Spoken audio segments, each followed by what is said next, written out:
Hello everyone, welcome to my channel. आज मैं दिखाने जा रही हूँ how to calculate and cutting length of the stirrups और टाइज। तो ये है मेरा स्टीरप्स, उसका कैलकुलेशन करती हूँ।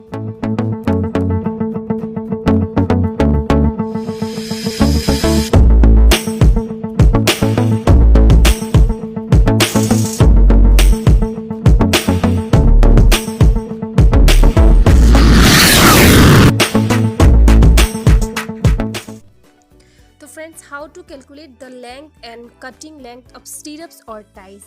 तो इससे पहले जब हम लोग ये करेंगे, उससे पहले हम लोग को जानना ज़रूरी है कवर। कवर कितना होता है, फुटिंग का कवर होता है, कॉलम का कवर होता है, बीम का, इसका कितना कितना होता है। तो फुटिंग का कवर मैंने पहले भी बताया था, फुटिंग का कवर जो होता है वो 50 mm होता है। और कॉलम का जो कवर होता है मैं बता दे रही हूँ, सबको पता है तभी भी मैं एक बार बता दे रही हूँ, 40 mm होता है। और बीम का जो कवर है वो 30 mm होता है। और बचा स्लैब का जो हम लोग का अभी जो इम्पोर्टेंट है वो मैं बता रही हूँ, बिल्डिंग का रिलेटेड, वो 25 mm होगा स्लैब का थिकनेस, स्लैब का कवर। तो यही है कवर जो हम लोग यूज़ करेंगे कैलकुलेशन का टाइम में। तो फ्रेंड्स, मैं एक कॉलम का स्टीरप्स ले रही हूँ। कॉलम का स्टीरप्स का मैं कटिंग लेंथ निकालूंगी। तो इससे आप लोग किसी भी बीम का और किसी भी साइज़ का स्टीरप्स का लेंथ निकाल सकते हैं। तो चलिए शुरू करते हैं। तो मैंने कॉलम का जो साइज़ लिया है 300 बाई 500 साइज़ लिया है, और मैंने इसको ऑलरेडी ड्रॉ करके रखा है। और विड्थ में इसका 300 है और लेंथ में इसका 500 है। तो मैं जो 300 वाला जो पार्ट है, तो 300 वाला पार्ट को मैं ए में इंडिकेट कर रही हूँ, और 500 वाला जो लेंथ है उसको मैं बी में इंडिकेट कर रही हूँ। ये मैं इसलिए कर रही हूँ क्योंकि करने के लिए सुविधा होगा बोल के कैलकुलेशन का टाइम में। तो अभी मैं इस कॉलम का स्टीरप्स में क्या क्या आता है वो मैं पहले क्लियर। इसमें कवर होगा साइड से कितना, जो हम लोग का क्लियर कवर कितना होता है मैंने अभी बताया था आप लोग को। जो कॉलम का इस तरफ से भी कवर आएगा, जो कंक्रीट का कॉर्नर से रिंग तक, स्टीरप्स तक, ये साइड से स्टीरप्स तक हर एक साइड्स में सेम ही आएगा। कवर माइनस करना पड़ेगा, तो इसी के लिए मैं कवर ऑलरेडी अभी बताया था आप लोगों को। जो कॉलम का कवर है वो 40 mm है, 40 mm क्लियर कवर होता है। और इसमें इस रिंग में क्या क्या आता है, इसमें ये जो हुक है इसको हुक बोला जाता है। ये जो इसको बेंड करके अंदर लेके आते हैं इसको हुक बोला जाता है। तो हुक का भी एक मेथड है, वो जो होता है वो 10D, हम लोगों ने पहले भी पढ़ा था 10D। और 75 mm जो होता है, तो ये सबको पता भी है। तो ये जो हुक है का कैलकुलेशन भी करेंगे। और ये जो कवर है, कवर 40 mm का जो कवर है, ये स्टीरप्स के लिए मैंने जो स्टीरप्स लिया है वो 8 mm डाया का लिया है। 8 mm डाया स्टीरप्स लिया है। 8 mm भी होता है, कभी 10 mm भी होता है, और 6 mm का भी दिखाया जाता है। तो ये जो क्लियर कवर है ये 40 mm है, ये कंक्रीट से रिंग तक 40 mm है। पर इसका साथ ये जो 8 mm का लोहा है इसका सेंटर में जाना पड़ेगा, तो इसके लिए +4 होगा, क्योंकि 8 है, 8 का सेंटर जाने से 4 हाफ अगर हम लोग सेंटर में जाएंगे तो 44 होगा, 4 प्लस करेंगे। तो सिमिलरली इधर से भी सेम होगा, 40 + 4 mm सबका सेंटर, मतलब रिंग का सेंटर तक जाना पड़ता है।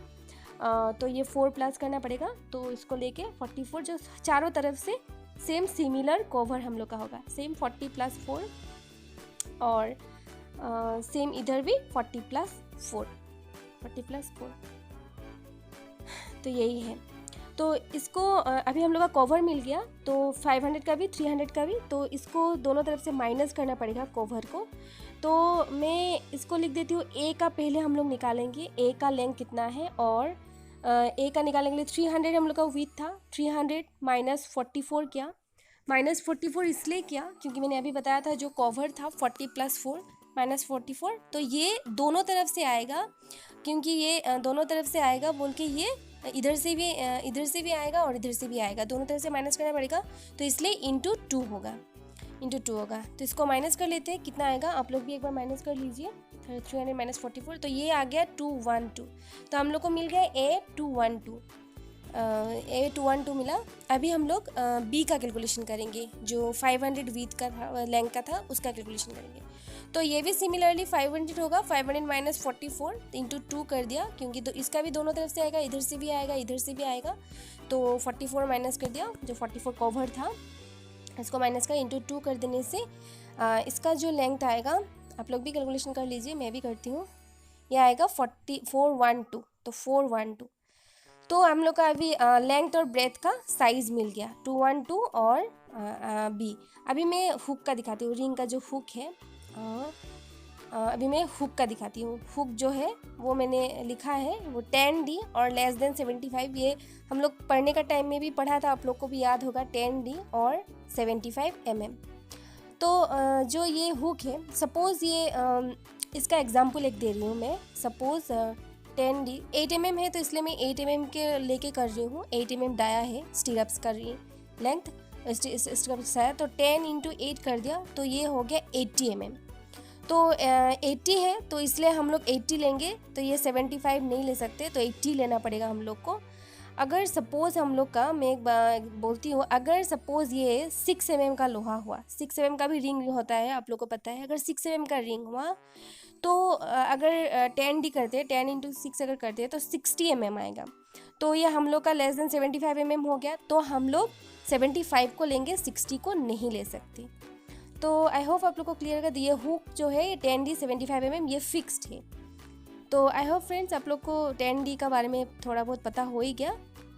तो अभी हम लोग कैलकुलेशन करते हैं। तो हम लोग का 10D ऑब्वियसली हम लोग का 8 mm दिया है, तो 8 mm का ही कैलकुलेशन हम लोग करेंगे। तो जो हुक हो जाएगा ये होगा 10D। तो हम लोग निकाल लेते हैं एक बार, 10 इंटू ये 2 नंबर से 10D, तो 10 इंटू 8 कर देते हैं।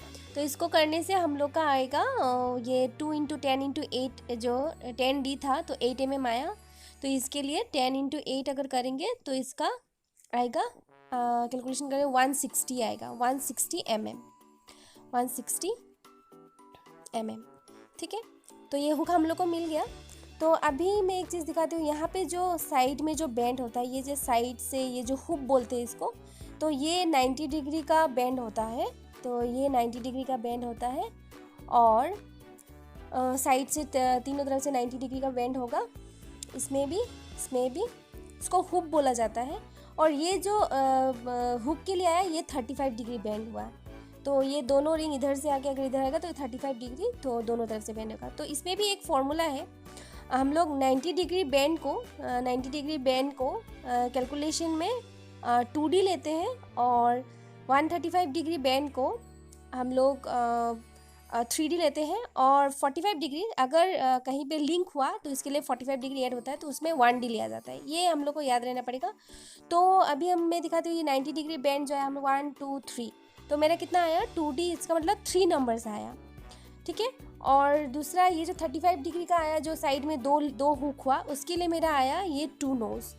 तो हम लोग का 45 डिग्री यहाँ पे नहीं है, तो इसलिए हम लोग को 35 और 90 डिग्री ही आएगा। तो इसको मैं लिख लेती हूँ। तो 90 डिग्री का जो बेंड आया वो हो गया 3 नोज, और 135 का जो बेंड आया वो आ गया 2 नोज। और ये टोटल हम लोग का माइनस करने पड़ेगा, 3 नोज माइनस करने पड़ेगा, 5 नोज माइनस करना पड़ेगा। और ये साइड में लिख दे रही हूँ 2D और 3D, टोटल हम लोग को 5 माइनस करना पड़ेगा। इसको माइनस करना पड़ता है कैलकुलेशन का टाइम में, ताकि ये जो बेंड है इसका माइनस सेक्शन निकल जाएगा, तो एक्यूरेट कैलकुलेशन होगा। तो अभी हुक मिल गया, और लिंक ए और बी भी मिल गया, हम लोग का लेंथ एंड ब्रेथ भी मिल गया, और इसके बाद हम लोग का बेंड भी मिल गया। जो बेंड आएगा वो भी 90 डिग्री, तो 135 डिग्री का भी मिल गया। 135 का जो 2 नंबर से वो 3D है, वो भी टोटल 5 नंबर्स, और सबका मैंने निकाल दिया। तो 160 ये भी हुक का निकल गया। मैं एक काम करती हूँ, आपको समझने के लिए प्रॉब्लम नहीं होगा, तो मैं सिर्फ 10D को करती हूँ, कैलकुलेशन का टाइम में मैं ऐड कर दूँगी। तो 10D के लिए 10 इंटू 8 तो 80 mm आया। तो ये 2 नोज, इसका मतलब हम लोग का हुक जो है 2 नोज है। तो ये समझने के लिए मैं ये कर लेती हूँ, बाद में कैलकुलेशन का टाइम में ईजी हो जाएगा। तो अभी मैं इसका फॉर्मूला बताती हूँ। जो हम लोग का फॉर्मूला आएगा इसी फॉर्मूला से आप लोग इजीली किसी भी रिंग का कैलकुलेशन कर सकते हो, कोई भी प्रॉब्लम नहीं आएगा, जो भी साइज़ दिया जाएगा। लेकिन हम लोग को ध्यान रखना पड़ेगा 8 mm या 10 mm या 12 mm, उसको ध्यान रखना पड़ेगा। तो फॉर्मूला जो है ये आएगा a plus B, obviously length and breadth into 2, क्योंकि दोनों तरफ ये एक रेक्टेंगुलर है तो ऑब्वियसली इंटू 2 होगा। तो प्लस 2 इंटू 10d, 2 हुक के लिए आया, 10d जो मैंने बताया था, 10d जो हम लोग का हुक का फॉर्मूला है, और माइनस हम लोग का जो माइनस होगा, अभी हम लोग को जो बैंड माइनस करना पड़ेगा 2 इंटू 3d। ऑब्वियसली मेरा 135 डिग्री का जो था टू नंबर्स था, 2 इंटू 3d आया, और जो 90 डिग्री का था वो 3 इंटू 2d, इसका मतलब 3 नंबर्स माइनस करना पड़ेगा।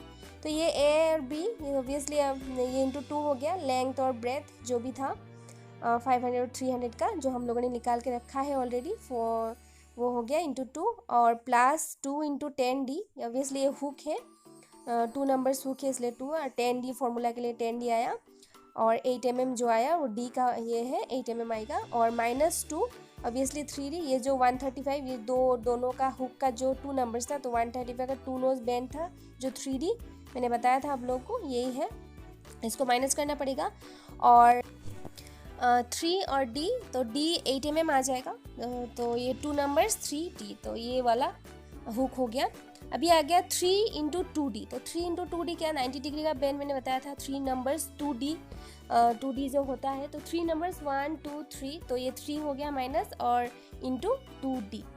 तो अभी इसका हम लोग लिख लेंगे, a का हम लोग को कितना मिला, a 212 और b प्लस 412, लेंथ और ब्रेथ आ गया, इंटू 2, ऑब्वियसली रेक्टेंगल के लिए चारों तरफ का लेंथ लेना पड़ेगा, फिर प्लस जो हुक था वो 2 इंटू 10d, 10 इंटू 8 mm, तो ये 8 mm में इंटू कर दूंगी, जो 10d है 8 mm, फिर माइनस, फिर 2 आ गया, -2, ये जो हुक के लिए था 135 डिग्री के लिए, तो 3d है, तो 3 इंटू d जो है वो 8 mm है, फिर उसके बाद -3 कर दिया, -3 ऑब्वियसली मैंने बताया था ये 90 डिग्री का जो बैंड आया है 2d, 90 डिग्री का 2d होता है, तो 2 इंटू 8 mm। तो फ्रेंड्स इसका हम लोग कैलकुलेशन कर लेंगे वो कितना आया है, आप लोग भी एक बार कर लीजिए। तो इसका a और b आया 1248 रनिंग मीटर, फिर इसके बाद प्लस 2 इंटू 10d का जो करेंगे, ये हुक के लिए आया हम लोग का 160 mm, 2 नंबर्स, और ये माइनस जो 135 डिग्री का जो होगा 2 नंबर्स हुक के लिए जो माइनस करना पड़ेगा वो मिला 48, और इसको भी कैलकुलेशन कर लेंगे, तो 3 इंटू 2 इंटू 8 जो करेंगे ये भी आएगा आप लोग का 48 ही आएगा, तो 48 हम लोग माइनस करेंगे, 48 माइनस करेंगे, तो इसका टोटल हम लोग कर लेंगे। टोटल इसका 1248 160 माइनस 48, इसको टोटल करने से हम लोग का लेंथ आएगा 1312 mm, 1312 mm, इसका मतलब इसका जो लेंथ आया 1.312 रनिंग मीटर, 312 रनिंग मीटर। तो ऐसे ही कैलकुलेशन करते हैं, किसी भी स्टीरअप्स का कैलकुलेशन आप लोग इजीली कैलकुलेशन कर सकते हैं। आई होप फ्रेंड्स आप लोग को मेरा लेंथ समझ में आया होगा।